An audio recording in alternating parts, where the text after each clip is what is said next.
ವಿಟ್ಲ ಪಟ್ಟಣ ಪಂಚಾಯತ್ ಸಾರ್ವಜನಿಕರಿಗೆ ಸವಲತ್ತುಗಳನ್ನು ತಲುಪಿಸುವಲ್ಲಿ ಬಹಳಷ್ಟು ಹಿಂದಿದೆ. ಲಾಕ್ಡೌನ್ ಸಂದರ್ಭದಲ್ಲಿ ಬಡವರಿಗೆ ಕಿಟ್ ಕೊಡುವಂತಹ ಕೆಲಸ ನಮ್ಮ ಪಟ್ಟಣ ಪಂಚಾಯತ್ನಿಂದ ಆಗಿಲ್ಲ ಎಂಬ ಮಾತು ವಿಟ್ಲ ಪಟ್ಟಣ ಪಂಚಾಯತ್ನ ಸಾಮಾನ್ಯ ಸಭೆಯಲ್ಲಿ ಕೇಳಿಬಂತು. ವಿಟ್ಲ ಪಟ್ಟಣ ಪಂಚಾಯತ್ನ ಸಾಮಾನ್ಯ ಸಭೆಯು ಪಟ್ಟಣ ಪಂಚಾಯತ್ ಅಧ್ಯಕ್ಷೆ ದಮಯಂತಿ ಅವರ ಅಧ್ಯಕ್ಷತೆಯಲ್ಲಿ ನಡೆಯಿತು. ಈ ವೇಳೆ ಅಧ್ಯಕ್ಷರು ಮಾತನಾಡಿ, ನಾನು ನನ್ನಿಂದಾಗುವಂತಹ ಕೆಲಸವನ್ನ ಮಾಡಿದ್ದೇನೆ. ಪ್ರತಿಯೊಂದು ವಿಚಾರದ ಬಗ್ಗೆಯೂ ಕೂಡ ಮುಖ್ಯಾಧಿಕಾರಿಯೊಂದಿಗೆ ಚರ್ಚಿಸಿ ಸರ್ಕಾರದಿಂದ ಬರಬೇಕಾದ ಸವಲತ್ತುಗಳನ್ನು ಜನರಿಗೆ ತಲುಪಿಸುವ ಕೆಲಸ ಮಾಡ್ತಾ ಇದ್ದೇನೆ ಅಂತ ಹೇಳಿದರು.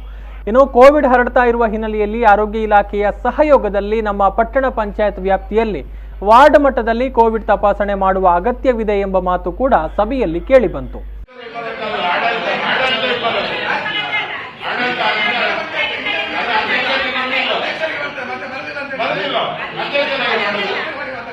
ಜಿಲ್ಲಾ ಆಡಳಿತದಿಂದ ಬರುವುದು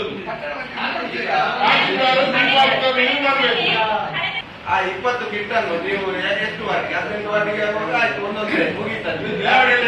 ಕಿಟ್ಗಳನ್ನು ಮೊದಲು ನಾವು ಅಲ್ಲಿ ಸಂಗ್ರಹ ಮಾಡಬೇಕು. ಇಲ್ಲದೆ ನಾನು 20 ಹಿಡ್ಕೊಂಡು ಹೋದ್ರೆ ಈಗಾಗಲೇ ಮಹಾನಗರ ಪಾಲಿಕೆ ಮಂಗಳೂರಿನ ಎಲ್ಲ ವಾರ್ಡ್ಗಳಲ್ಲಿ ಸ್ಟಾರ್ಟ್ ಆಗಿದೆ. ಅಲ್ಲಿ ಮುಗ್ದು ಸಾಯ್ತು. ಜಪ್ಪಿನ ನಗರ ವಾರ್ಡಲ್ಲಿ ಕೇವಲ 3 ಜನ ಬಂದು ಟೆಸ್ಟ್ ಮಾಡಿ ಹೋದ್ರು. ಯಾರನ್ನು ಒತ್ತಾಯ ಮಾಡಲಿಕ್ಕೆ ಆಗುದಿಲ್ಲ. ಇನ್ನು ಈ ವೇಳೆ ಉಪಾಧ್ಯಕ್ಷರಾದ ಜಯಂತ, ಸ್ಥಾಯಿ ಸಮಿತಿ ಅಧ್ಯಕ್ಷರಾದ ಉಷಾ ಕೃಷ್ಣಪ್ಪ, ಸದಸ್ಯರಾದ ಅರುಣ್ ವಿಟ್ಲ, ಅಶೋಕ್ ಕುಮಾರ್ ಶೆಟ್ಟಿ, ಶ್ರೀಕೃಷ್ಣ, ರಾಮದಾಸ್ ಶೆಣೈ ಮೊದಲಾದವರು ಪಾಲ್ಗೊಂಡಿದ್ದರು.